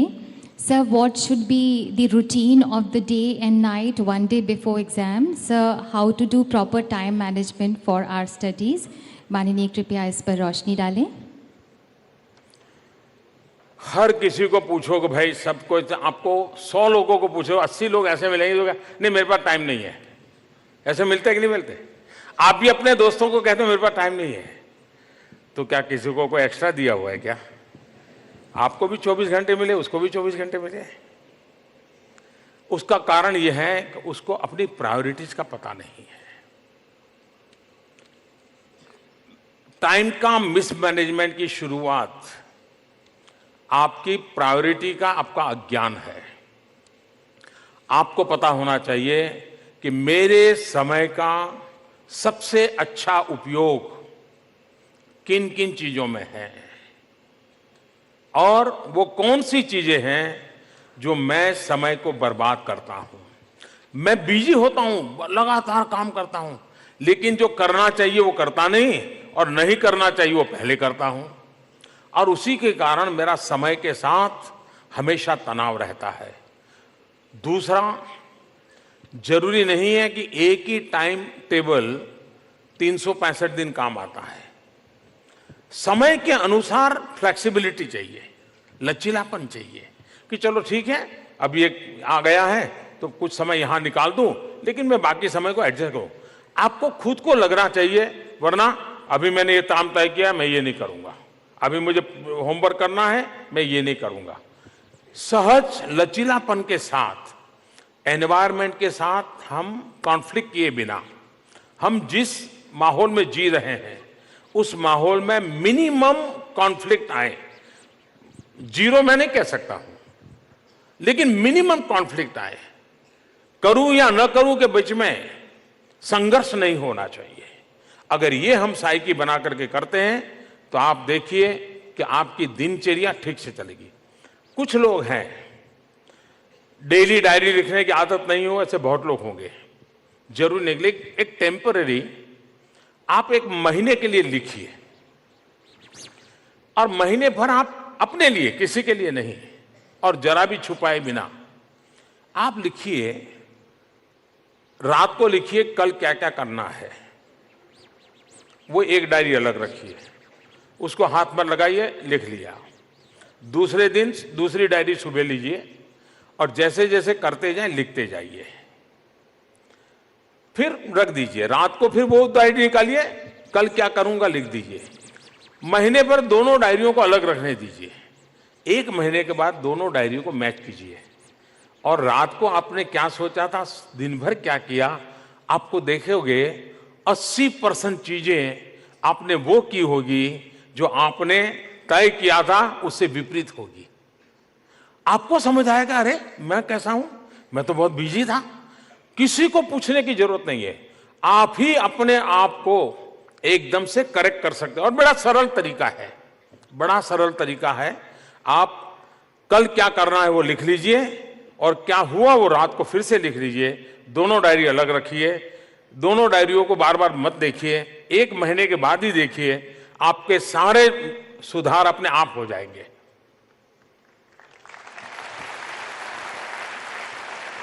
इंडिया टीवी के माध्यम से प्रश्न पूछ रहे हैं गौरव सिंह, आइए सुनते हैं। My name is Gaurav Singh and I'm a student of class 11th, Noida Public School Sector 23. मेरा मोदी जी से बस एक ही सवाल है कि हमारे पास आज की डेट में करियर अपॉर्चुनिटीज़ बहुत सारी हैं, even I have chosen one as humanities, but it's कि इतना वास्ट हमारा जो हमारे पास जितना वास्ट अपॉर्चुनिटीज़ हैं, बट मैं एक पल के लिए कंफ्यूज हो जाता हूँ, मैं ही क्या कोई भी स्टूडेंट एक पल के लिए कंफ्यूज हो जाता है कि उसको अपने करियर को किस चीज़ को लेकर के चूज़ करना चाहिए, क्या ध्यान में रख करके चूज़ करना चाहिए, उसको फ्यूचर में उस करियर के थ्रू सक्सेस मिलेगी भी या नहीं। तो मेरी बस आपसे एक जनरल क्वेश्चन है कि मुझे क्या क्या ध्यान में रख करके अपना करियर चूज़ करना चाहिए। कृपया इस बारे में प्रेरणा दें। बहुत ही कम शब्दों में जवाब दे दूंगा। ये सारी समस्या की जड़ क्या है? ये जड़ ये है कि आप कुछ बनना चाहते हैं। एक बार मन में तय कर लीजिए कि मैं जिंदगी में कुछ करना चाहता हूं। जब तक बनना चाहता हूं आप सोचते हैं, आप अपनी स्वतंत्रता को खो देते हैं। आप अपनी स्वतंत्रता को एक प्रकार से समर्पित कर देते हैं। एक प्रकार से आप उस एक पाने के लिए गुलाम बन जाते हैं उसके, और इसलिए आपकी सारी जिंदगी सिकुड़ती चली जाती है। जिंदगी में बनने के सपने निराशा की गारंटी है जी। क्योंकि आपने सोचा कि मैं डॉक्टर बनूंगा, इंजीनियर बने, समाज में प्रतिष्ठा है, लेकिन घर आने के बाद यार डॉक्टर बनना था नहीं बना, डॉक्टर बनना था नहीं बना, यही रोते रहते हैं। और इसलिए क्राइंग की दुनिया नहीं, ट्राइंग की दुनिया चाहिए, रोते रहना नहीं चाहिए। इसलिए मेरा आग्रह रहेगा कि आप कम से कम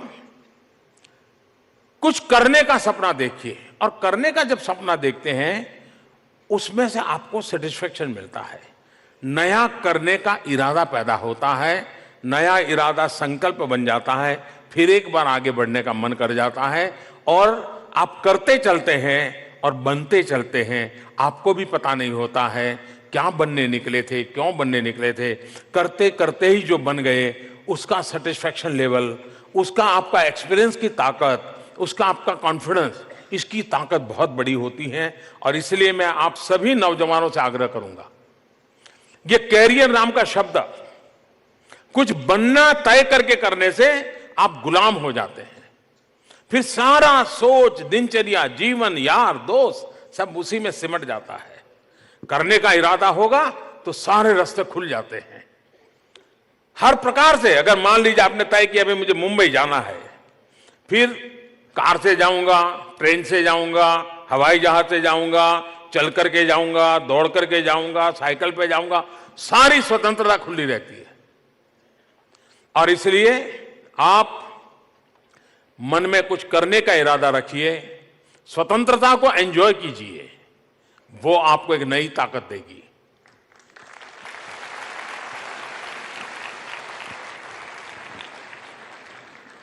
आखिरी सवाल आपसे कि गिरीश सिंह यहाँ पर बैठे हुए हैं, जो दिल्ली के हैं, क्लास 11th के छात्र हैं। इनके मन में एक सवाल है माननीय। माननीय प्रधानमंत्री महोदय जी, सुमध्याह्न। मैं गिरीश जवाहर नवोदय विद्यालय मुंगेशपुर दिल्ली में 11वीं कक्षा का छात्र हूँ। महोदय, मुझे लगता है कि अगले साल हम दोनों के ही बोर्ड की परीक्षा है, क्योंकि मेरे 12वीं की परीक्षा है और आपके लोकसभा चुनाव है। तो क्या आपकी इस पे पूरी तैयारी है या आप थोड़े से नर्वस हैं? धन्यवाद। मैं सवाल फिर से दोहराना चाहूँगी माननीय कि इनका सवाल है कि मैं 11वीं का विद्यार्थी हूँ, अगले साल हम दोनों की बोर्ड परीक्षा है, मेरी 12वीं की परीक्षा है, आपका लोकसभा चुनाव है, तो क्या आप इसके लिए तैयार हैं या फिर नर्वस हैं?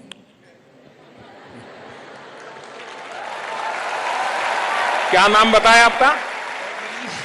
गिरीश सिंह। गिरीश, इतना मुझे पक्का लगता है,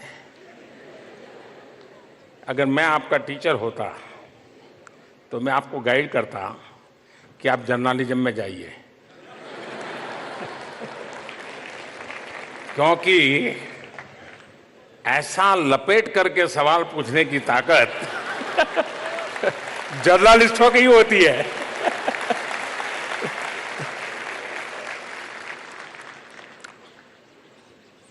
देखिए, मैं हमेशा ये मानता हूं कि आप पढ़ते रहिए, सीखने की कोशिश करिए, पूरा फोकस लर्निंग पर रखिए, भीतर के विद्यार्थी को जितना ऊर्जावान बना सकते हैं बनाते रहिए। यही जीवन का धर्म बना करके चलिए।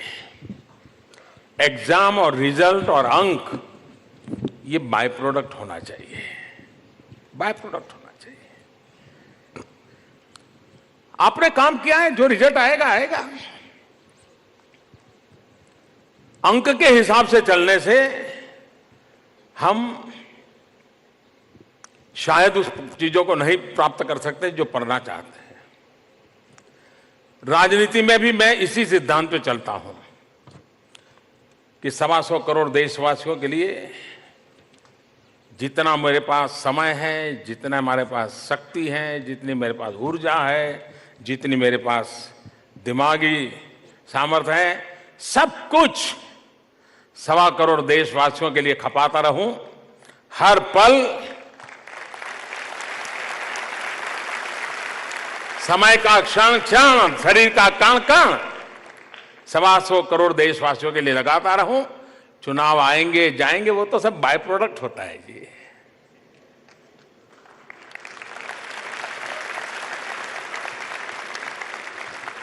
और दूसरा, हम लोगों की तो स्थिति ऐसी है, आपकी तो एग्जाम साल में एक बार होती होगी, हमारी दिन में 24 घंटे होती है। और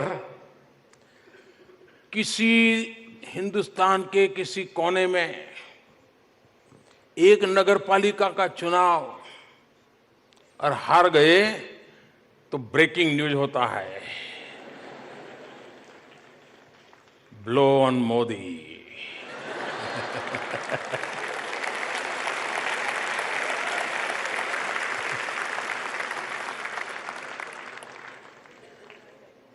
और इसलिए हमारे लिए, और दूसरा है जी, कभी कभार मैं तो राजनीति में बहुत देर से आया हूँ, बहुत लोगों की बात गले नहीं उतरती है। और दूसरा, मैं अभी भी एक प्रकार से राजनीति की व्यवस्था में हूँ, लेकिन मन स्वभाव से राजनीति में नहीं हूँ। मेरे वो नेचर में ही नहीं है। मेरे नेचर में है कुछ करना है, बस करते रहना। लेकिन जब मैं राजनीति में नहीं था तो पुराने ज़माने में जनसंघ नाम की एक पार्टी हुआ करती थी और उनका दीपक नाम का निशान हुआ करता था। और वो पार्टी इतनी गरीब थी कि दीवार पर दीपक पेंट करने के लिए भी उनके पास बड़ा मुश्किल होता था। अब गुजरात में चुनाव थे तो उन्होंने कोई 103 कैंडिडेट खड़े कर दिए और जो मिला लड़ना तैयार हो, लो लड़ो। अब खड़े हो गए सब लोग। 103 में से 99 का डिपॉजिट चला गया, डिपॉजिट जब्त हो गया। और चुनाव में, राजनीति में डिपॉजिट जब्त होना है ना, बहुत बुरा माना जाता है। 4 का बच गया। तो मुझे बराबर याद है कि वो जनसंघ वालों ने इन 4 लोगों का जो डिपॉजिट का पैसा वापस आया, उसकी एक बहुत बड़ी महफिल की, बड़ी पार्टी की और बड़ा आनंद से मिठाई बांट के खाई। क्यों? तो बोले 4 लोगों की डिपॉजिट बच गई है। ये जो मिजाज होता है वो वहां से यहां तक पहुंचाता है। अटल जी कहते थे हार न मानूंगा, ये हार न मानूंगा जो जिजीविषा होती है, ये हर एक के भीतर होनी चाहिए। और इसलिए आपकी बोर्ड के एग्जाम के लिए मेरी आपको बहुत शुभकामनाएं, लेकिन मेरी बोर्ड के एग्जाम के लिए 125 करोड़ देशवासियों के आशीर्वाद मेरे साथ है, वो ही मेरी ताकत है, उसी के भरोसे मैं आगे चलता हूं। माननीय, ये आखिरी सवाल था, अपनी तरफ से आप कुछ संबोधित करना चाहेंगे? ये आखिरी सवाल था जी। चलिए, हमारा एग्जामिनेशन का कार्यकाल बहुत लंबा चला। आप लोग अपने मन से तय करना 10 में से कितना मार्क देना है। तय कर लिया बिना कागज कलम? अच्छा दोस्तों, मेरी तरफ से आपको बहुत बहुत शुभकामनाएं हैं, देश भर से बालकों से शुभकामनाएं हैं। और मुझे हमेशा रहता है कि भाषाओं का ज्ञान होना चाहिए। भारत की विविधता, और तमिल भाषा बहुत कम लोगों को मालूम है, संस्कृत से भी पुरानी भाषा है, सबसे पुरानी भाषा है। इतना सौंदर्य है उस भाषा में, लेकिन कभी कभी मैं महसूस करता हूं मुझे आती नहीं है, वणक्कम बोल लेता हूं, बस इससे आगे जान जा पाता। लेकिन मैं चाहूंगा कि जिन बालकों से उनकी भाषा में मैं बात नहीं कर पाया हूं, मैं उनसे फिर एक बार क्षमा मांगूंगा। लेकिन मैं चाहूंगा कि व्यवस्था के तहत उन बालकों को भी अगर ये चीजें पसंद है, उनकी मातृभाषा में पहुंचाने का प्रयास हो। आप इतनी बड़ी मात्रा में आए और शायद भोजन भी छूट गया होगा आपका, तो मेरा ऐसा ही रहता है, जो कष्ट आप झेलते हैं वो कष्ट मैं भी झेलता हूं। मैं फिर एक बार बहुत सारे देश भर के नौजवानों को, यहां प्रतिनिधि के रूप में आए हुए सभी मेरे युवा साथियों को, आपको एक नया मित्र मिला है और मुझे करोड़ों करोड़ों नए मित्र मिले हैं। इस खुशी के साथ आप सबका बहुत बहुत धन्यवाद।